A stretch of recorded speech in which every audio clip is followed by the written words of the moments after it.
Tonight, protesters in the nation's capital defy the ban by FCT authorities to continue their demand for more police reforms, with Muslim faithful observing Jumat prayers on the streets. Protests continue here in Lagos, with the youths blocking major roads, including the Third Mainland Bridge, resulting in several hours of gridlock for commuters. All Progressives Congress defends nomination of Loretta Onochie as INEC Commissioner, insists PDP members enjoy similar appointments.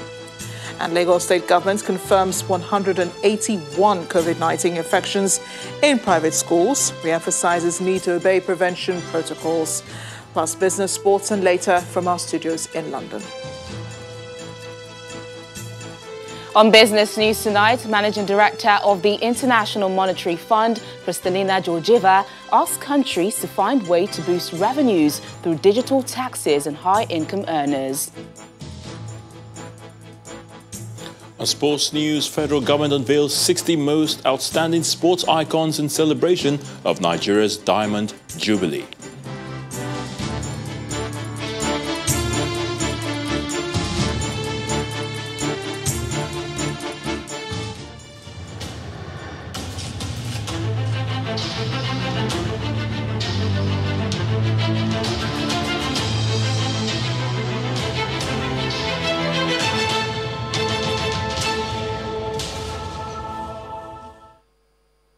We begin in the nation's capital, Abuja, where the EndSARS protesters continue their protests across the city despite the order to ban street protests in the nation's capital.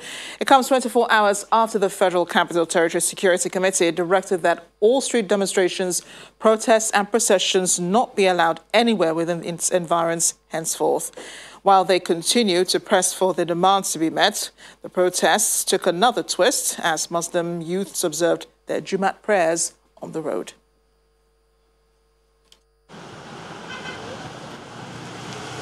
One after the other, youths protesting against the disbanded Special Anti-Robbery Squad arrived the Unity Fountain in the nation's capital in defiance of the ban on street demonstrations by the Federal Capital Territory Administration. In compliance with COVID-19 protocols, face mask is handed to them before they head to the streets, leaving the confines of the Unity Fountain.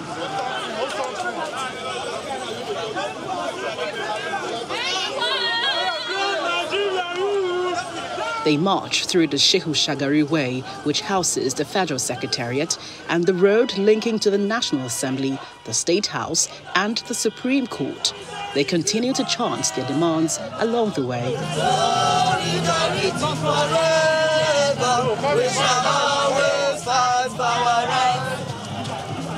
Solidarity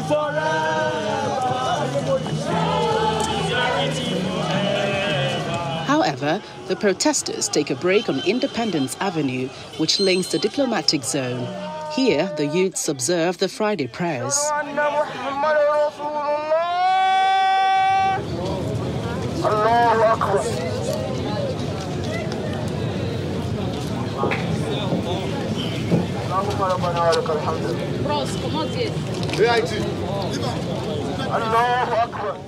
What brought us here today is End SARS Now. It's not just about End SARS Now. We are migrating from End SARS Now to reform the Nigerian police. From reform the Nigerian police, we want a restructured country. Restructure Nigeria now. We are going from there, we want good governance. And we want the National Assembly to be defunded. We need a governance that works. This is the right time that, as the strongest part of the Nigerian ecosystem, which is the youth, we have come not with armor tank, we have come not in the form of brutality, but we have come with the sounded parts of the weapon, which is our voices. After the prayers, the protesters continue their march towards the city gate, a major entrance into the nation's capital, as well as the airport.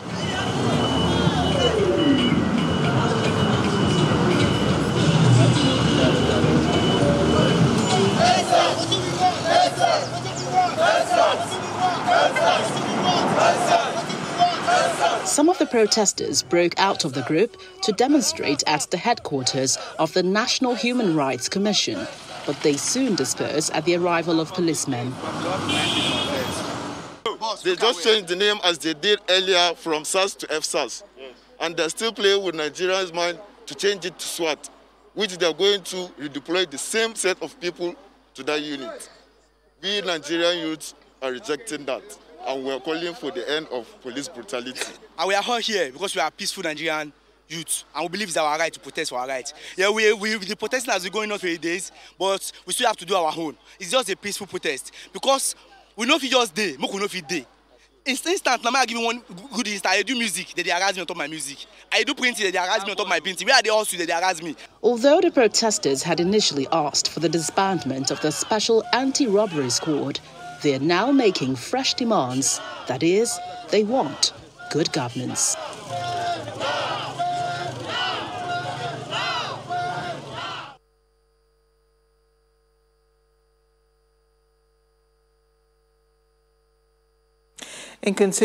In continuation of their agitation, the End SARS protesters again converged on the Unity Fountain in Abuja for a candlelight procession in memory of victims of police brutality.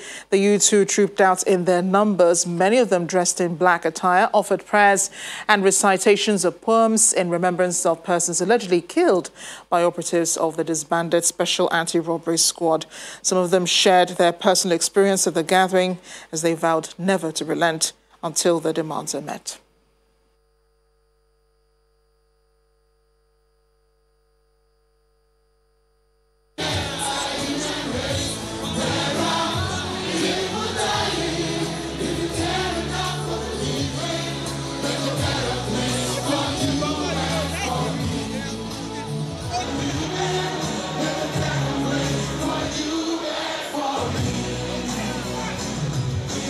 And here in Lagos, we're looking at pictures from earlier today, a candlelight vigil also holding at the Lekki Toll Plaza, where protesters have been for days now demanding a set of making five demands to the federal government concerning the disbanded Special Anti-Robbery Squad. Attending the vigil also is prominent Pastor Itwa Igodalo, as well as thousands of Nigerian youths who have been there since this evening.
This is Bayelsa State, where the End SARS protests are holding a candlelight procession across the state tonight. They're honoring those they refer to as fallen heroes of the protests.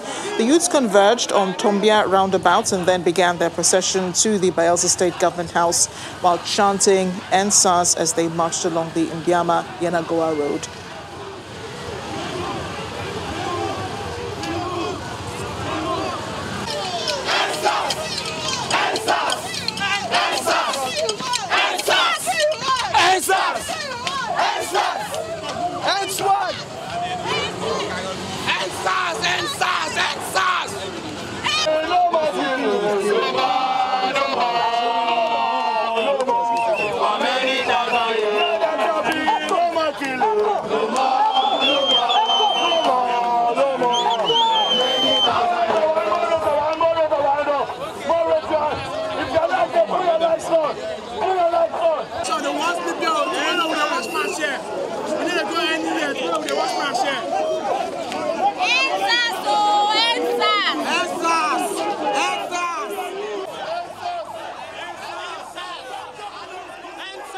The demonstrations from earlier this evening. Let's see what happened earlier today. Youths across the country continued their agitation for police reform, a 10th day. Here in the nation's commercial capital, Lagos, some of the protesters gathered as early as 7 in the morning at the House of Assembly Drive in Alausa, which has been their converging point since the agitations began.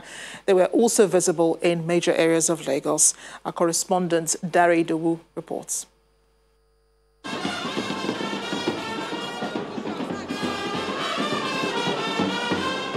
Bright and early, protesters trickle in at Alausa area of Lagos. It's their new routine and they seem ready for the day.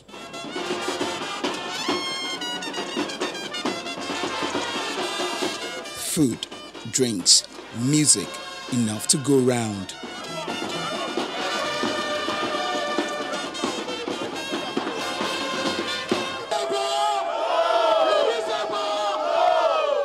For some of the protesters, there are more to their demands than police brutality. They send SARS for us, they still send dogs to our artisans. Carpenter, they pay them. Bricklayer must pay them. What did they happen? From today, we not agree again, no. Me, I'm not there here to explain with police, say, no big Nigerian people. We don't there here to end oppression. We are not leaving the streets until we get justice, because we are here for a purpose. And until we start seeing those things, we are not blind. We can see. We are tired of listening to words of mouth. We want to see things happening.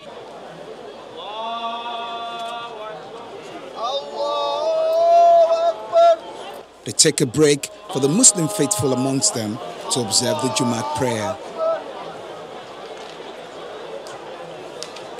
And it went right on the protest ground.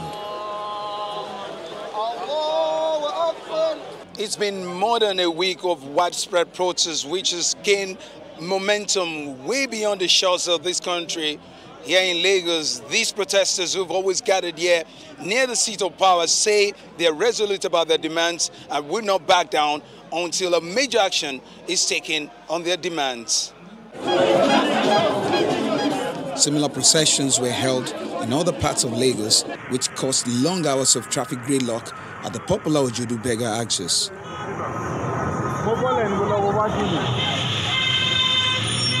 The Woron-Shoki Expressway leading into the 3rd Mainland Bridge is also blocked.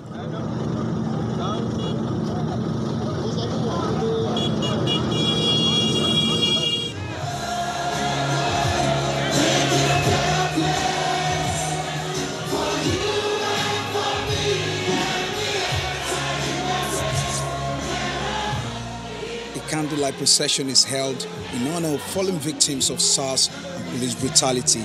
There are other activities lined up for the next couple of days. It is not clear when the protest would end. Dari Dawu, Channels Television News.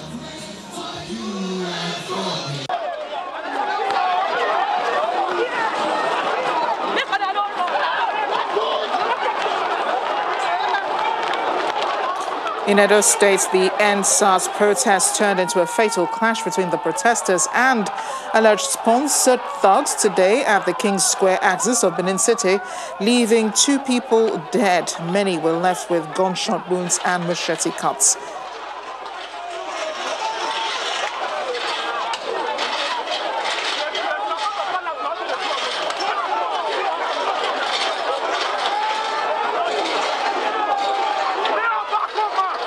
The protesters then made their way to the government house with the corpses, and that's where the Deputy Governor, Philip Schreiber, tried to calm the crowd.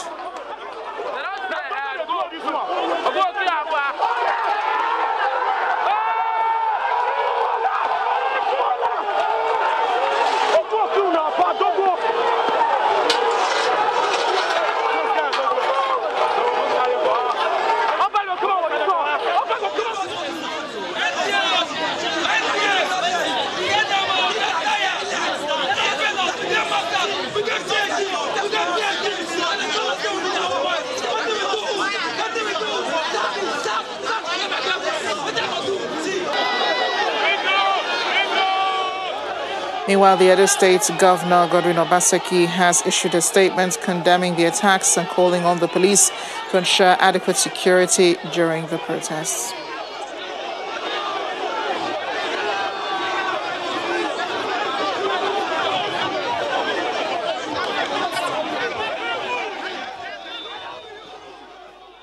In part two, after the break, we'll have more on the NSAS protests from across Nigeria. Our correspondent, Olu Phillips, is standing by at one of the venues of the candlelight vigil at the Lekki Toll Plaza. We'll be speaking to him soon. Join us again.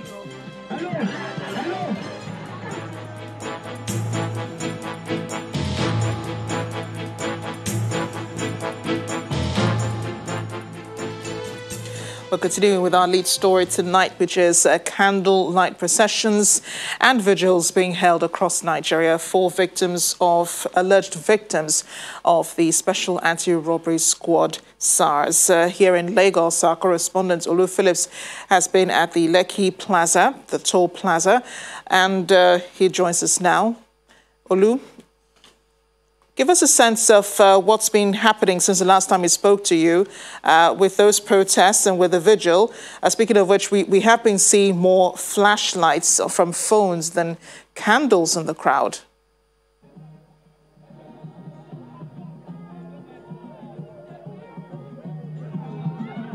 So it's crazy out here. It's loud, it's massive.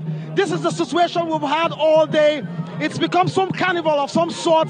And whilst you think that nobody is in charge or nobody is having any direction, as it were, what we've had is a consistent show-off program time and time again all the night. Remember, earlier this evening we had what looked like a mix of a candlelight and a flashlight torch. What that represented was in honor and in memory of everyone and anyone who has fallen to the firepower of the Special Anti-Robbery Squad and police, as it were. So that initial candlelight and flashlight was to honor all of them. Now, I spoke to one of their leaders, and he has since left here. I was asking him, now the government wants to speak to you. Why are you not showing up and asking someone to speak on behalf of the youth? They say, see, you know what?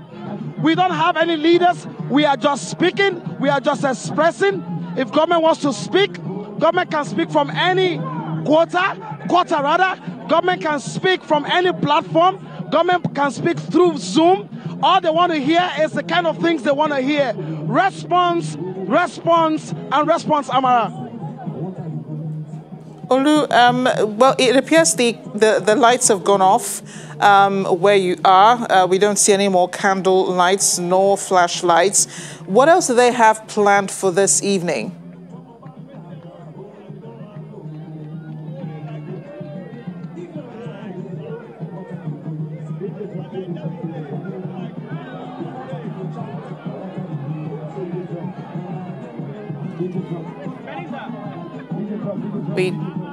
I don't think Olu can hear me. We do seem to have lost connection with him there.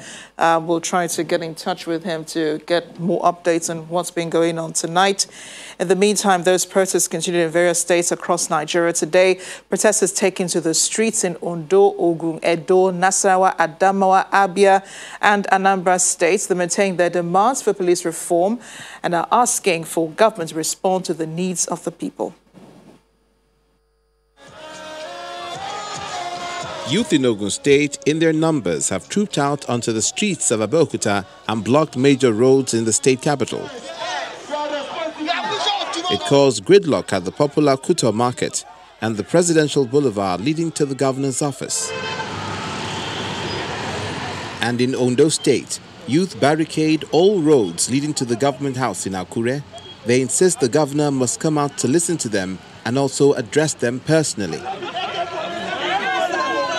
In Adamawa State, northeast Nigeria, protesters joined their counterparts across the country to demand for a complete overhaul of the police structure. Over to the north central, where youth in Nasarawa State, under the aegis of Coalition of Progressive Northern Youth, have taken to the streets in Lafia, the state capital. They say they're out to show their solidarity with the police, who, according to them, are helping in combating insecurity in the state. Meanwhile, in Abia State, it's a prayer walk against police brutality as youth walk through the streets of Umahia asking for divine intervention to pass their message on the need for change. Also in the southeast, in Anambra State, protests held from the Enugu-Onitsha Expressway from Oka to Okuzu axis, the headquarters of the Special Anti-Robbery Squad. with some popular musicians and actors joining the fray. The protests for police reform have continued, and it remains to be seen when the government will pass on a satisfactory enough message or measure for the people to be convinced that their message has been taken to heart, and practical steps will be taken to ensure that police reform occurs as soon as possible.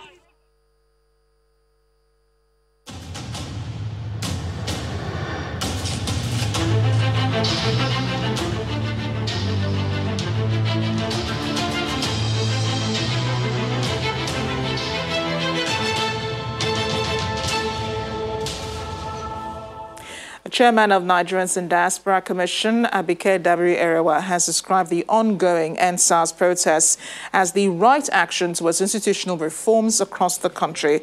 Speaking to Nigerians in Diaspora in Abuja, the NIDCOM boss assured that the president will try to resolve the underlying issues that have re-emerged, but youth should allow meaningful conversation with the government. Additionally, Mrs. Dabiri-Erewa is confident that strategic intelligence as well as violence-free protests are germane to advancing the right response and action by government. Your call to an end to police brutality. It's a low-hanging fruit that really can be a catalyst to institutional reforms in Nigeria. Should be a catalyst to demanding the best of ourselves. A catalyst to actually be on the pathway to building the true Nigeria of our dreams. I believe so. And government is listening to you. Government has listened, government is listening, and government will continue to listen.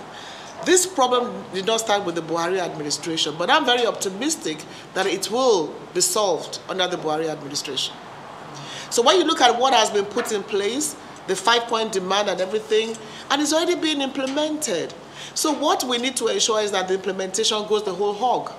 And now is the time to go into strategic thinking, strategic planning, and strategic communication. So that you sustain the momentum in a non-violent way, in an intelligent way of demanding the best of government. I think that is all.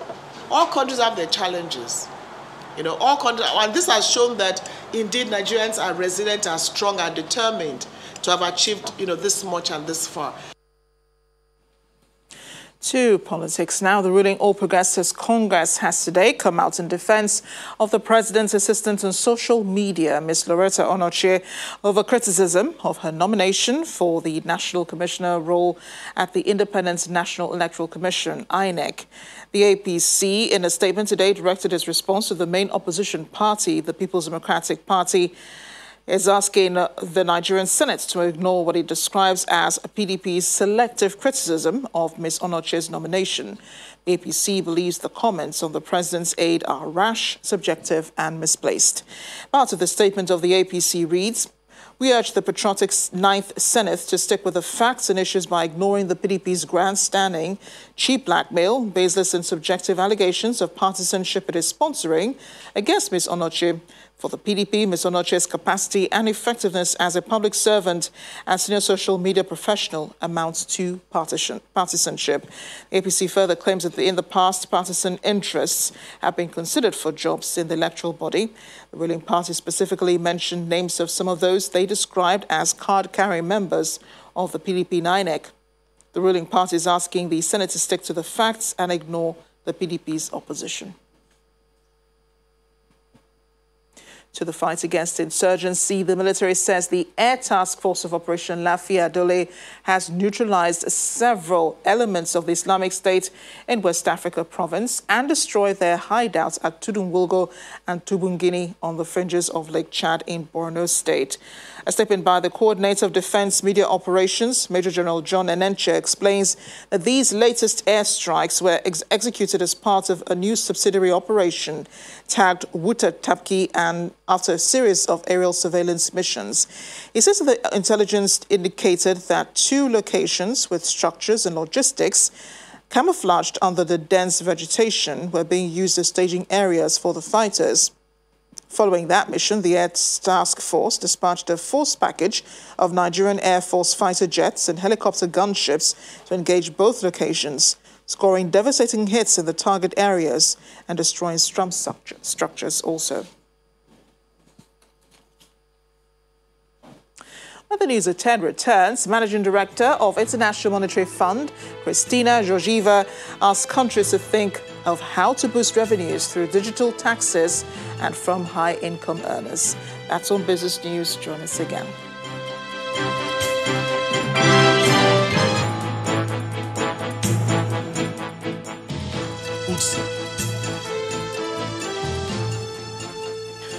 Welcome back to the news at 10. The Lagos State government has, a total of 181 students and staff members of a private school located in a suburb of Lekki have tested positive to COVID-19.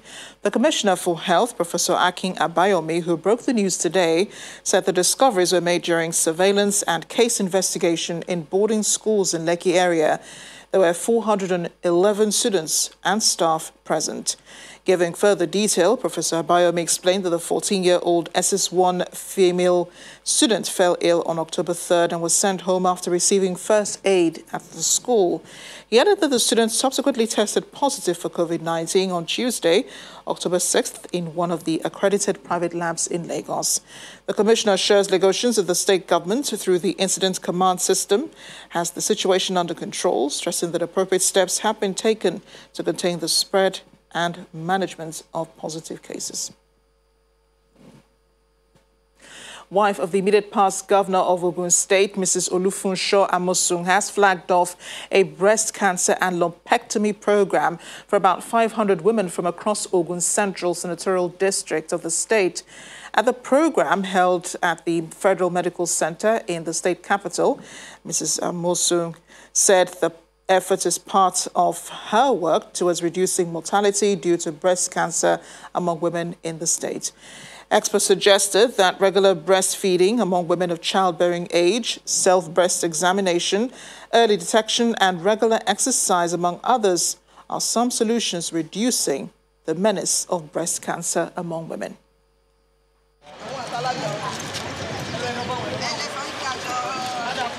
COVID-19 safety protocols is now the new normal at most formal events, with stricter measures in place, especially within a hospital environment, such as the Federal Medical Center, Abeokuta, where women hit the call for breast cancer screening.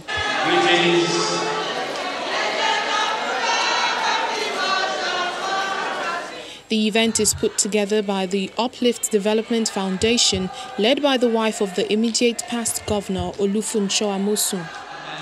Breast cancer is the most common in women under the age of 60 globally, and there are several factors responsible for it. Quite a lot of us approach doctors, yes, I want to contraceptives, I just want to have one child or two, or I'm not ready to get children now. And once you are giving the contraceptives that we call the pill, you are likely to have breast cancer. As scary as the disease may sound, health experts still give a reassurance that it's not a death sentence. 80 to 90% of breast lumps are not cancer. Only about 10 to 15% are cancers, okay? But until you come, we won't know. This is corroborated by a survivor who shares her experience. What God told me was I should go ahead and do it because I want to live. Not for anybody, for myself and for my children. If you're experiencing this kind of thing, please don't be quiet. Mrs. Amosun asks the women to take responsibility for their health, reiterating that anyone diagnosed with breast cancer will get free treatment. Early detection is still the only protection. This year's program is no different from the previous editions. As my dear husband, Senator Ibikumi Amosun, has made funds available for lumpectomy surgeries for any lump that we find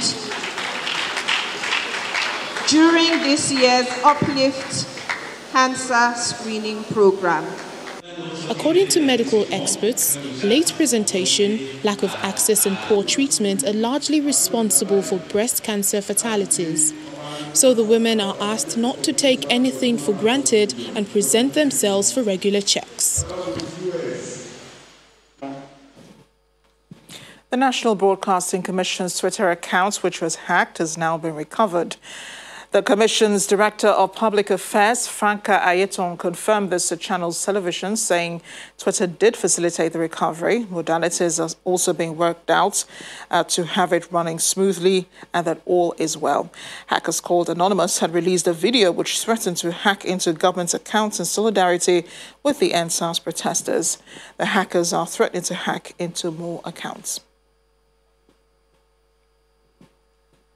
Achieving the production of 25,000 barrels of crude oil per day in Nigeria's oil sector is definitely not far away, following recent construction of a modular refinery by Walter Smith Petroman Oil Limited, which targets production of 5,000 barrels per day with capacity of 275 million litres of petroleum products in the first phase and a target of 25,000 barrels per day in the second phase in the year 2022.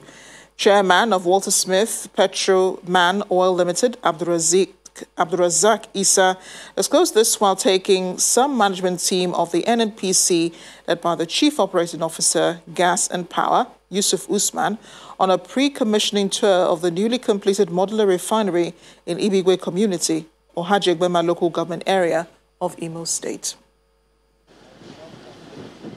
This is the newly completed modular refinery constructed by Walter Smith Petroman Oil Limited, located in Ibigwe Community in Ohajegbema local government area of Imo State.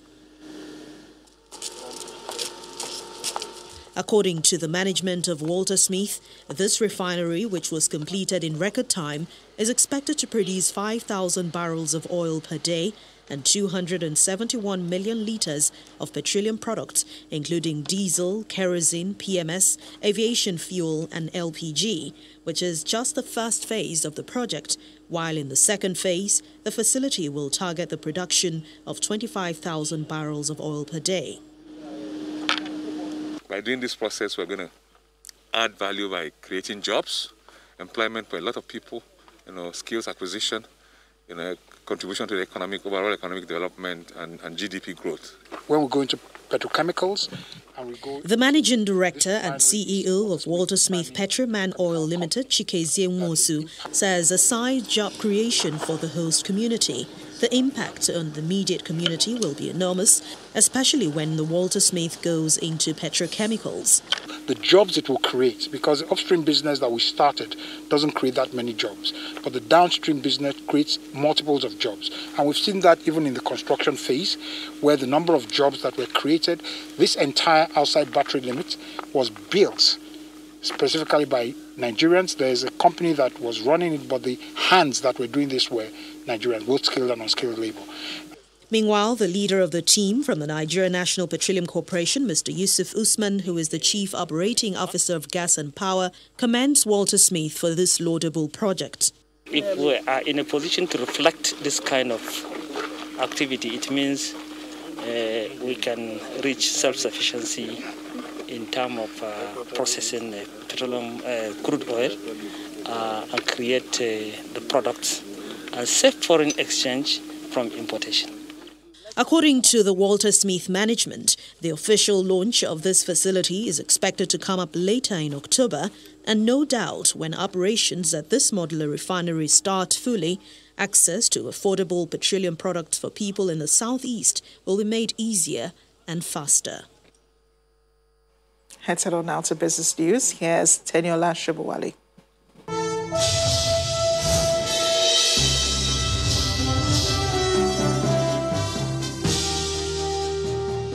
Thanks a lot, Amarachi. Welcome to Business News. The International Monetary Fund has asked low-income economies to find ways at which they can boost their revenue, especially through digital taxes and high-income earners, as the global economic damage caused by the COVID-19 pandemic is far from over. At the ongoing virtual annual meeting of the Bretton Woods Institution, the Managing Director of the IMF, Kristalina Georgieva, who made this known today, says that while low interest rates and and faster growth will help to mitigate some of the negative impacts of the pandemic, low-income countries will need international support to maintain critical spending. She mentioned in a tweet that the Bretton Woods institution will continue to help provide lending advice, debt relief and capacity development as the global economy is embarking on a lengthy path to recovery, with modest growth expected for 2021 after a severe contraction this year. Well, still with the IMF, the International Finance Organization says it has provided $100 billion in concessionary loans so far to Nigeria and 79 other global economies to help reduce the impact of COVID-19 on their citizens and economies. A report released today by the Joint Ministerial Committee of the Board of Governors at the virtual annual meeting of the World Bank and IMF says the COVID-19 pandemic continues to devastate countries by disrupting productivity, threatening food security, multiplying job losses, reducing incomes, and overwhelming health systems, especially for the most vulnerable. Meanwhile, the group commended the IMF for its rapid and effective crisis response to over 80 countries during the pandemic, primarily through emergency financing facilities. In April this year, Nigeria received a $3.4 billion emergency loan from the IMF to support the country's economy and stabilize its financial system following the impact of COVID-19. Well, after 2 days of no change in direction, the stock market's key indicator jumped by 1.11% at the close of today's trading session after investors renewed their interest on 30 high-value and mid-cap equities. Chimeze Obi-Iwagu tells us more.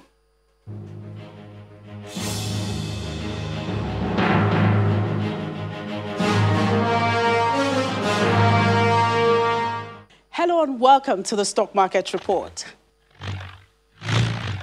That bellow by the bull tells you that the bull is still very much present in the market, despite pockets of losses and flat trading seen this week. It seems investors at the equities market have thrown caution to the wind to remain active in the market. And so for today, the all-share index ticked up 1.11%. And when you also look at the week to date, which is up 0.85%, you would agree with me that the market is doing pretty well. And that has been attributed to some of the CBN's policies. The reduction in the MPR remains a plus for the equities market. Whatever is lost in the money market is a gain for the equities. So for now, equities market seems to be a safe haven for investors as they look out for better returns. Let's look at today alone. Activity was quite impressive. There was a lot of bargain hunting in anticipation of a good performance of the third quarter results. In 5,652 deals, over 489 million shares were churned out, valued at 4.7 billion naira. And the banks were the major contributors to that activity. Check out the top trade list. It's all banks' affairs. And when you look at the sectoral indices, the banking sector is the king. Look at the figure, 4.47% up. Can you beat that? And this is all thanks to the likes of Zenith Bank, GT Bank, and UBA. We expect to see influx of results next week. And so even the NSAS protest is not hindering investors from taking position as trading is presently done remotely. Next week promises better returns. For now, let's have a great weekend. And that was the Stock Market Report. I'm Chimeze Obi-Iwagu. And that's Business News Tonight. It's back to Amarachi for the rest of the news at 10. Thanks a lot, Tenyola. To the foreign scene now, the British government says talks between the UK and EU over a post-Brexit trade agreement are over. Downing Street adds that there is no point in discussions continuing next week unless the EU is prepared to discuss the detailed legal text of a partnership. Earlier, Prime Minister Boris Johnson said the UK had to get ready to trade with the EU next year without an agreement. Selwyn Pusey has more international news and around the world in 5. Good evening and welcome to the Channel Studios here in London with your international news around the world in 5. US President Donald Trump and his Democratic challenger Joe Biden have batted away key questions during separate Meet the Voter TV events. I think Mr. Trump declined to disavow a bizarre online conspiracy, while Mr. Biden would not divulge plans for the Supreme Court. Both candidates were on the defensive at times on their records, Mr. Trump for a range of issues and Mr. Biden on race. Opinion polls indicate Biden has a solid lead over Mr. Trump. However, polling is still very close in several key states, which could decide the election. I know nothing about QAnon. I just told you. I know very little. You told me, but what you tell me doesn't necessarily make it fact. I hate to say that. What do you have to say to young black voters who see voting for you as further participation in a system that continually fails to protect them? Well, it's awful hard to get the money, depending on the background, what your economic background is, to get a down payment. So we're going to guarantee first-term home buyers a $15,000 down payment. Japan is to release treated radioactive water from the destroyed Fukushima nuclear plant into the sea. That's according to media reports. It follows a year of debate over how to dispose of the liquid, which includes water used to cool the power station hit by a massive tsunami in 2011. Environmental and fishing groups oppose the idea, but many scientists say the risk it would pose is low. The government says no final decision has yet been made.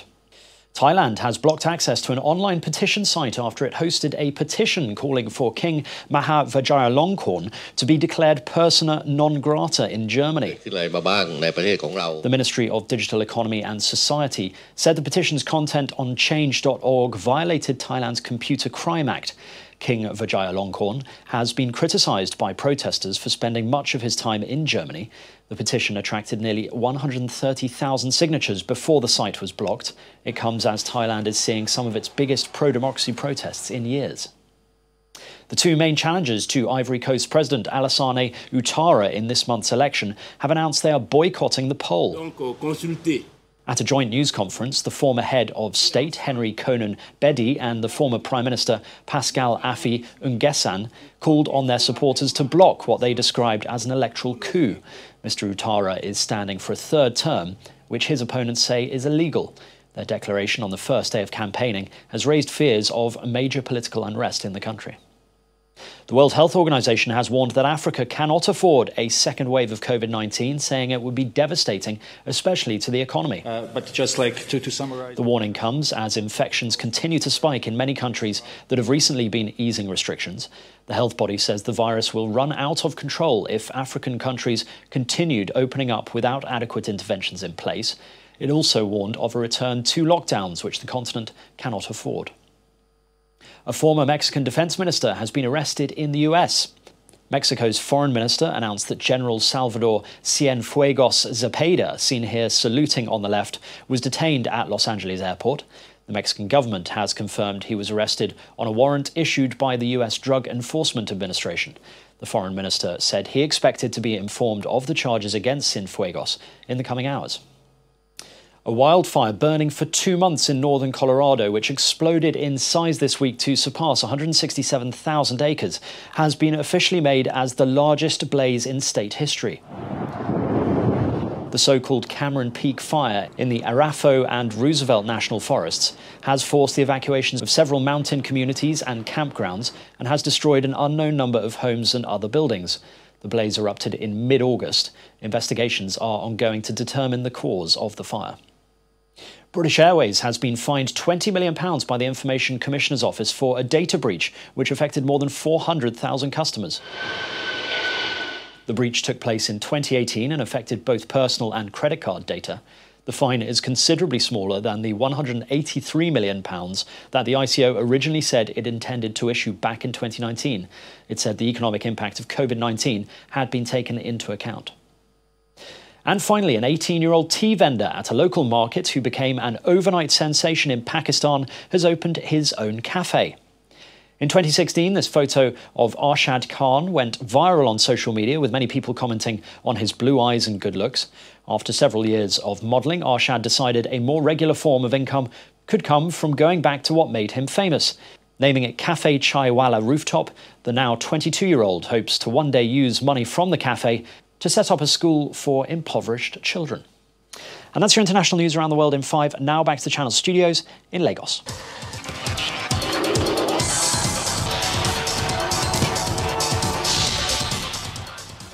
Many thanks, Simon. The federal government has unveiled the 60 most outstanding sports icons in celebration of Nigeria's Diamond Jubilee. Members of the Super Eagles teams of 1980, 1994, Atlanta 1996, as well as track and field and boxing legends dominated the list that was revealed in Abuja today. Nigeria para sports legends and members of the Super Falcons got on the list. Sports philanthropist Aliko Dangote, Moshood Abiola and Adebutu Kensington also made the list. The pictures of the icons will be on display for 60 days at strategic locations across Nigeria. The Ministry of Youth and Sports Development has granted approval to the Handball Federation of Nigeria to organize this year's National Premier League. The event is scheduled to hold at the Indoor Sports Hall, Package B of the MQ Abiola National Stadium in Abuja from October the 23rd to November the 17th, in line with COVID-19 protocols. The National Handball Premier League becomes the first contact sports competition to be held after the Presidential Task Force on COVID-19 approved the reopening of contact sports. Former Argentina and Manchester City defender Pablo Zabaleta has announced his retirement from football, bringing an end to his 18-year career. Zabaleta spent 9 years at Man City after joining from Espanyol in 2008, making 333 appearances and scoring 12 goals to become a crowd favourite at the Etihad Stadium. Zabaleta was an integral part of Man City's defensive unit along with captain Vincent Kompany as they won 2 Premier League titles, 2 League Cups and the 2011 FA Cup. That sports news is back to you, Marachi.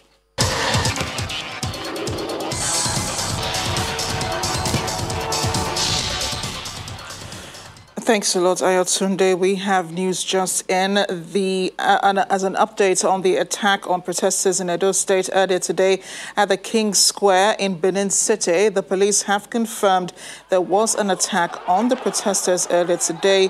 We have an update from the Commissioner of Police, Johnson Babatunde Kokumo, who's directed the homicide section of the State Criminal Investigation Department to commence full-scale investigation into the immediate and remote cause of the murder of the man identified as Simon John.